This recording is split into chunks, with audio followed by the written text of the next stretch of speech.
We're back after 17 years for Howl's Moving Castle. It's Brian, Brad, Milan, and we're jumping into the 420 reviews. Mine is, I like the unusualness of a lo-fi drama. In a world of random cruelty and pain, only kindness stops evil. That felt like way too many words. 1, 2, 3, 4. 1, 2, 3, 4. 1, 2, 3, 4. 1, 2, 3, 4. 1, 2, 3, 4. I wasn't going to count to 20 because I only know how to count to 4. How about you, big guy? Mine is Embracing the Older Life. Sophie cleans. Wartime propaganda machine. Howl is best dog. A heavy burden. You consider midair with a hyphen. That's one word. Hell yeah. Up to you, because wartime worked for 2 words for Brad's. I've seen wartime be dealer's choice. Midair casual. If it solves happily ever after. Nice. So I literally this is fresh off the presses for me. What are your all first thoughts or history with Howl's Moving Castle? I mean, I'd watched it. I feel like in early college that you're talking about and that thing that was like watching at 5. So I remember. Nice. This is a movie I've probably seen every couple of years or so. I feel like this is the Studio Ghibli film that everybody knows. If they haven't seen Spirited Away, they've seen this movie. See neither. That's fair. Well, I guess the other one would be My Neighbor Totoro. Would I think be the third one? There's a ranking 1, 2, 3 of like the most Studio Ghibli films watched. It's probably those 3. Is Princess Mononoke a Studio Ghibli film? Pretty sure it is. 95. The first anime film I ever saw. And then it kind of ruined it because every single top 10 list I saw that said 10 best animes of all time, it was like Princess Mononoke as number one. I think I waited a while because I was afraid everything else would pale in comparison, even a little. That is a Studio Ghibli film made 1997. I love how random things can feel or how unusual. What was the last one? I don't think this measures up. No offense to it. At least it didn't like this did, but The Boy and the Heron similarly has just stuff where I'm like, wow, where did that come from? But they just casually do it so much that you're like, yeah, this is it. But 5 minutes in, oh yeah, the horrible guards. But then Howl just comes in, he's like, we're floating. And it's just like, yeah, that just happened. There's an explanation later if it's like a magician or something. Oh no, you just pulled it off with an invisible string. Yeah, I mean, there's a lot of like hand waving, like magician stuff in this movie, but it's kind of the world that it's set in because even like you get introduced to that right away with the floating, and then also the little boy who like transfers to be old, and then I think he transfers to another state that's not old. So it kind of introduced you to it earlier that this is something that's kind of not natural, but like happens in this world. I don't see it as super random.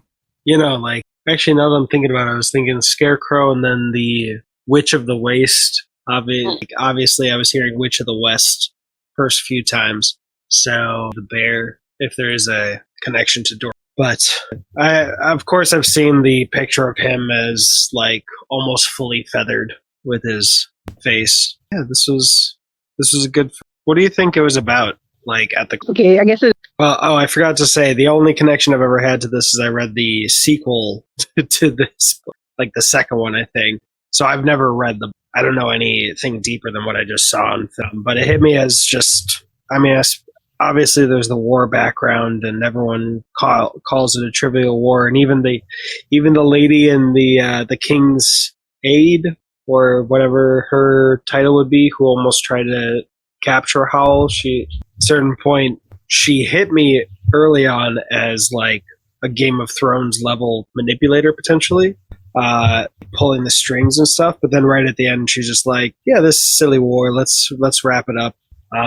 That as the backdrop, and then the detail of bringing the Witch of the Waste with them just casually. Like there didn't need to be some redeeming moment or even a conversation.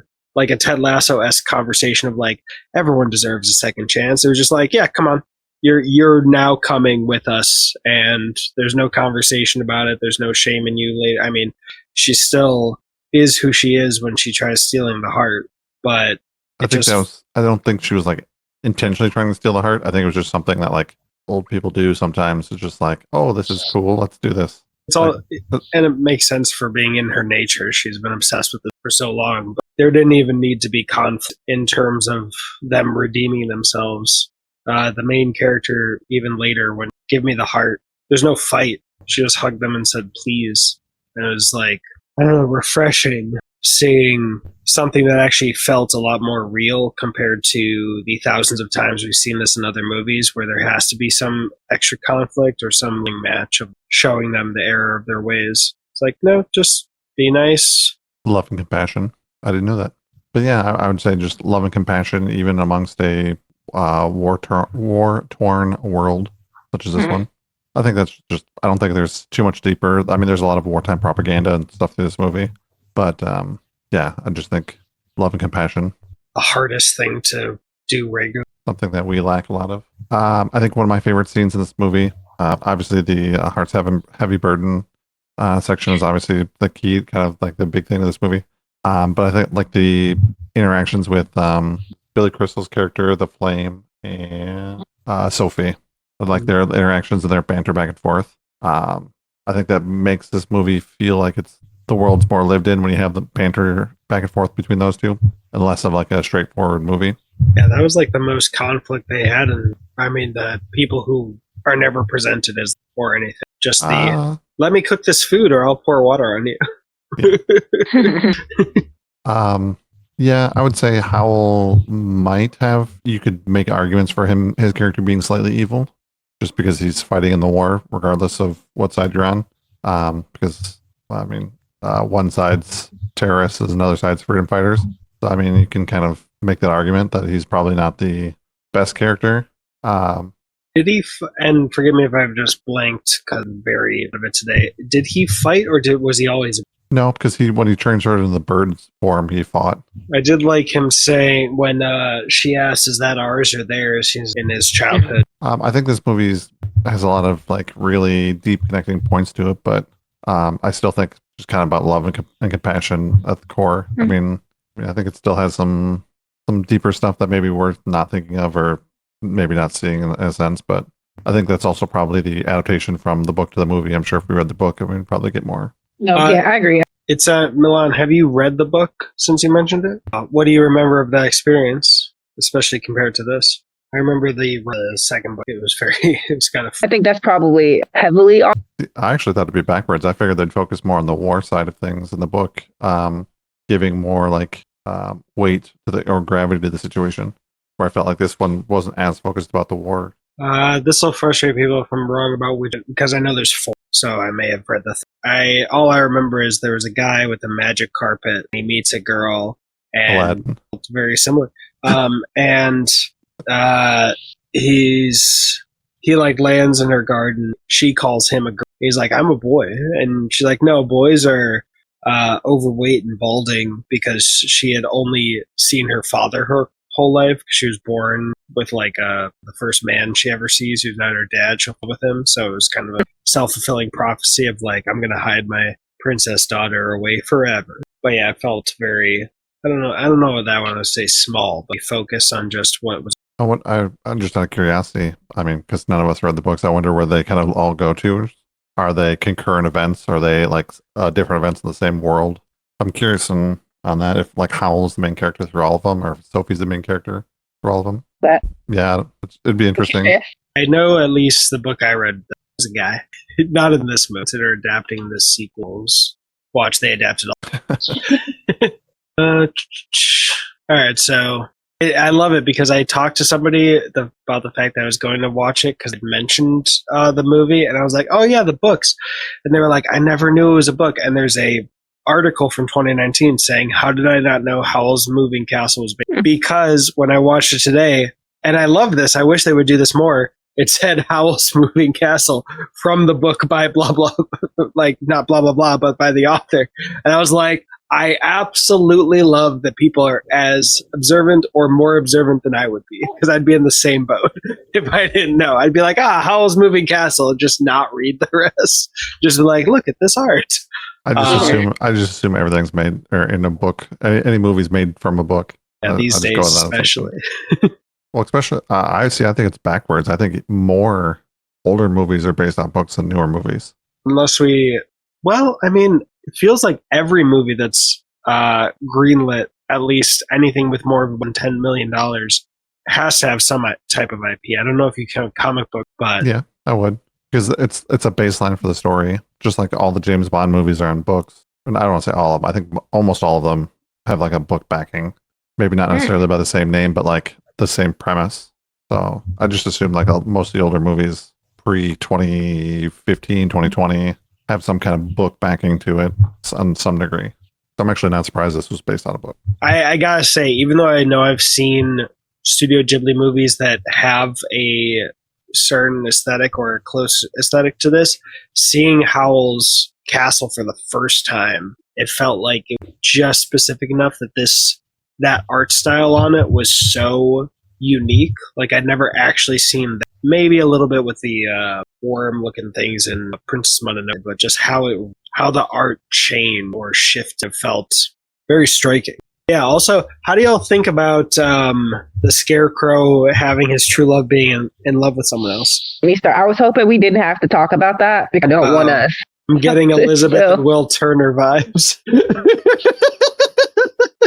It was so unnecessary. Cool. Like, it's okay why they're at war.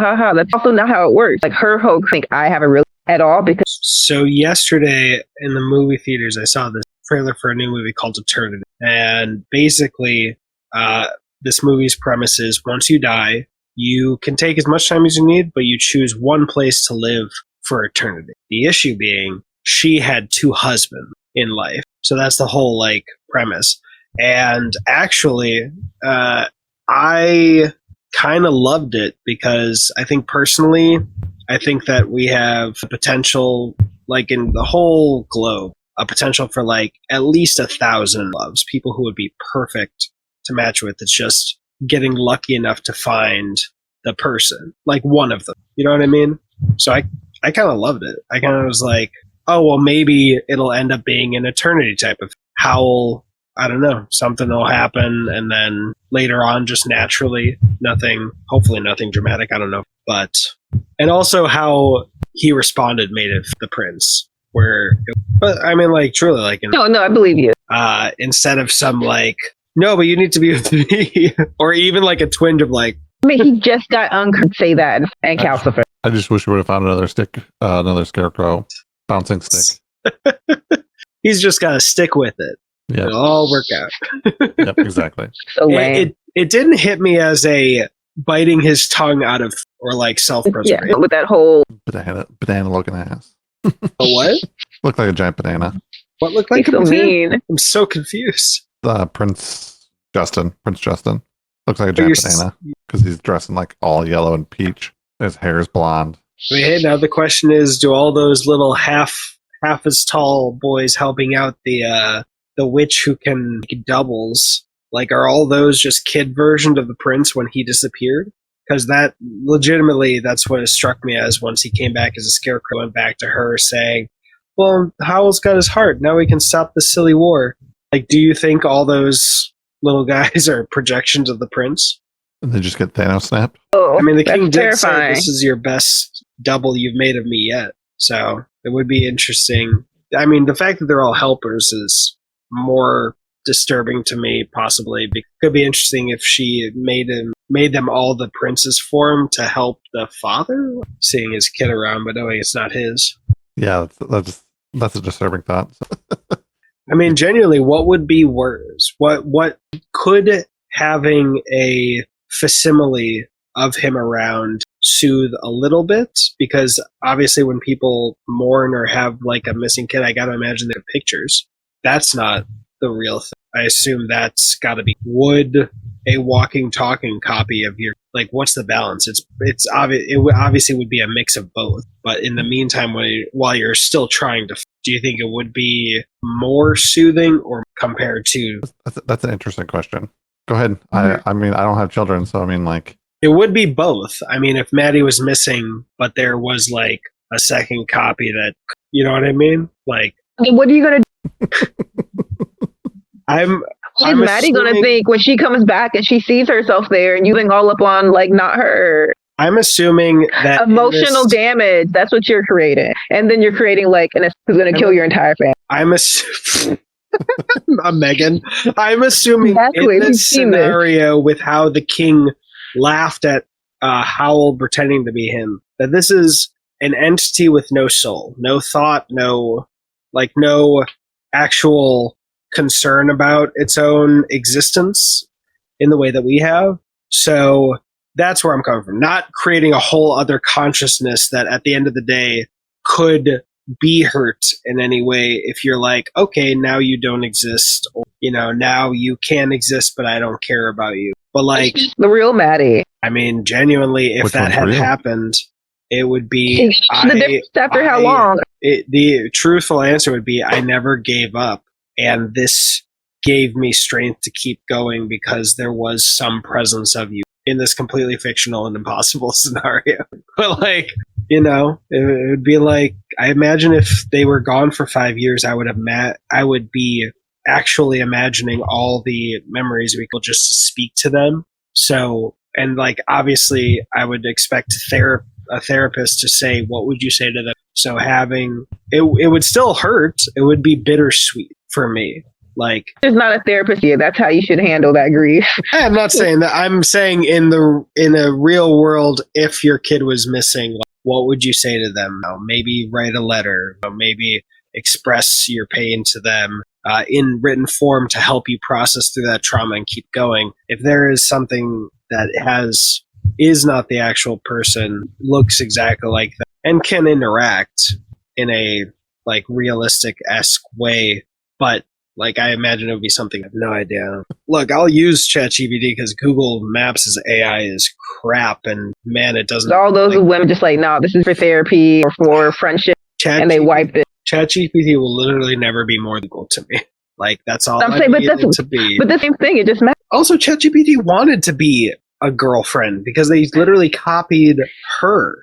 Scarlett Johansson's movie Her with Joaquin Phoenix. They literally tried to hire Scarlett Johansson to become an AI voice option, and did a copy, and then literally everything except explicitly saying it publicly that this is a Scarlett Johansson clone, and she's sued. So, like, I guess better late than never, but still.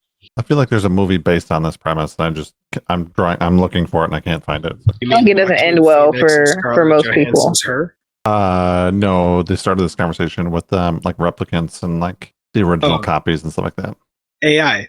There's another movie that I'm trying to think of, that a really popular movie.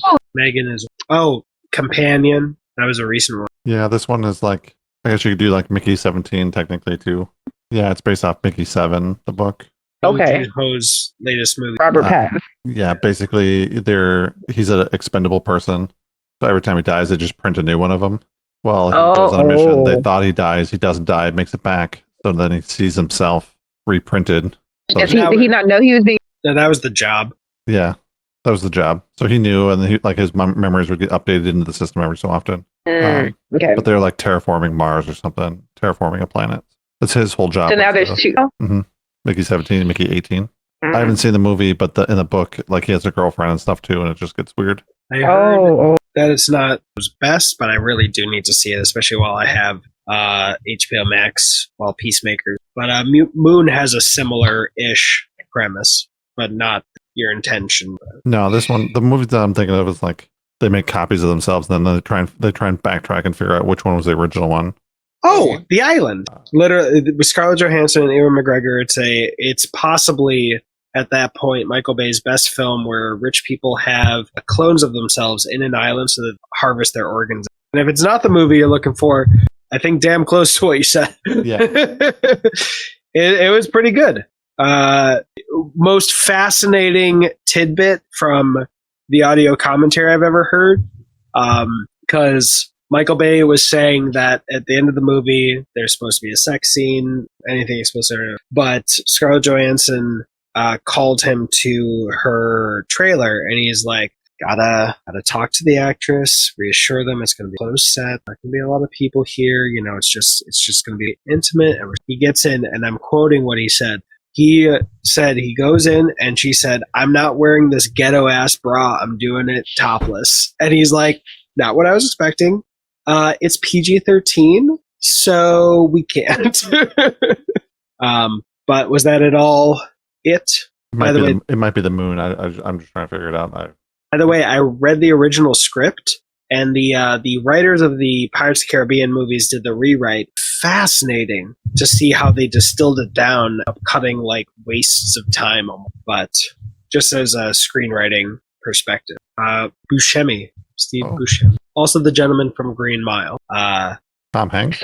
No, the prisoner, because Michael Bay found this guy, and he said, it really helps when you find someone who ends up becoming an Oscar-winning actor to be like, hey, come to my movie for a few days so I can kill you. Michael Clark Duncan. Yes.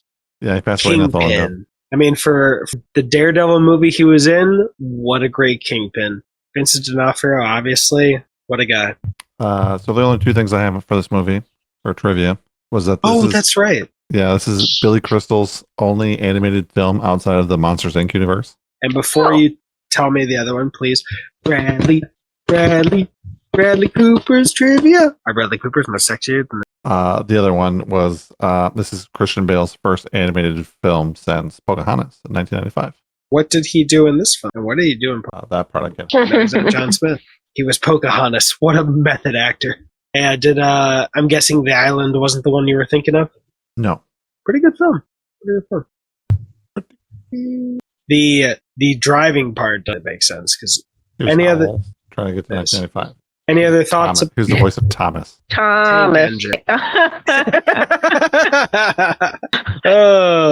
Later, you're gonna be like, "Oh no, I had the same thought as Brian."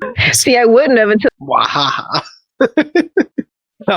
Yeah. Anything else about Howl's Moving Castle? I know we haven't Yeah. The only thing I'd add is the art style is gorgeous. I think that if you don't like this art style, though, I don't think you're a bad person. I don't think you like any of the rest of the Studio Ghibli films because they're kind of like the same-ish art style, which is cartoony, but like not like anime-y. It's kind of like what I would say is like the bridge between anime and like a animated film. Like the difference between right in the middle of a Disney and a Pokemon. Yeah, that would work. Or like One Piece. Yeah, One Piece and like a Disney animated film from the 90s. So it's that bridge in between. It's not quite. I wouldn't put it one way or the other. I'd kind of put it in between. Yeah, it does have a flavor of its. What was I going to say? There was. I guess I should have looked up stats, but do y'all remember? Do you need a refresher of the Movies Are Dope rating system? Was all right. Ayahuasca is top tier, and then ayahuasca. Edible, mushroom, edible, joint, skunky, poison, Molly. Definitely Molly from no. But yeah, how would y'all rate it? I am looking up the budget and everything to end it all out of order. Budget was $24 million. Box office was $236 million. Damn, the budget was $2.4 billion. JP. I went ahead and translated it for you.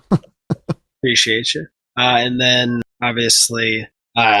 It was directed by Hayao Miyazaki. Release. All right, you say all that because I. 94. Based on the book Howl's Moving Castle by Deanna Wayne Jones, and released in June 17th, 2005, or in Japan or in Venice, September 5th, 2024 or 2004, and then in Japan, November 20th. I was like 19. Yeah, 2004. Yeah. In Japan, November 20th of 2004. I cannot not put a 2020 in there. All right. So, wait. Yeah, what are your ratings based on the Movies Are Dope? So I'll go first. I'll go ahead and say that I'm going with mushroomy ayahuasca. So it's like basically the top side of an A without going into like the S tier.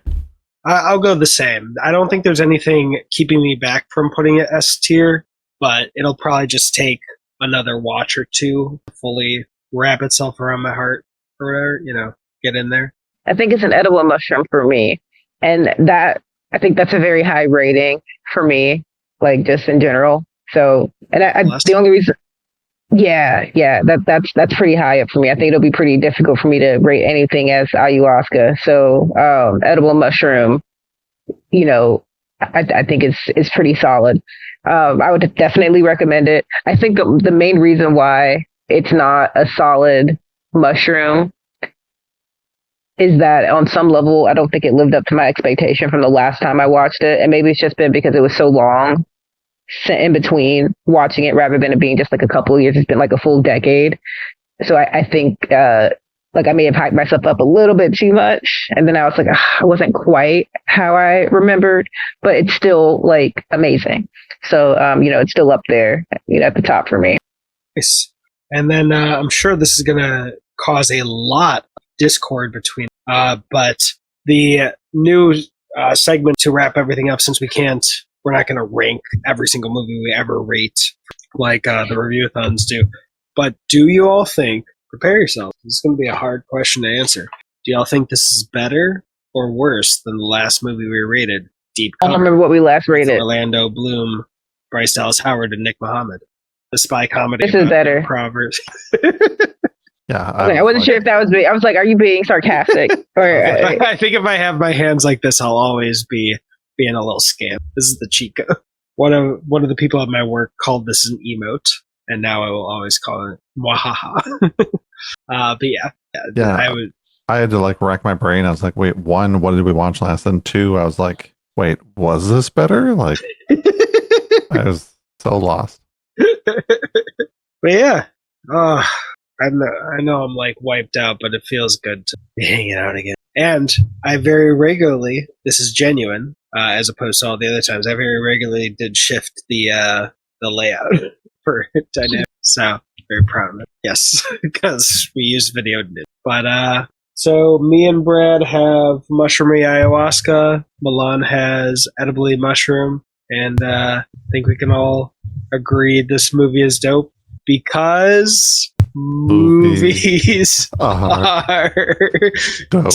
dope. I feel like I was left out of like that conversation. I was hoping we all remembered that, or that we did this a long time ago. It's been a long time since it's been years since we did that.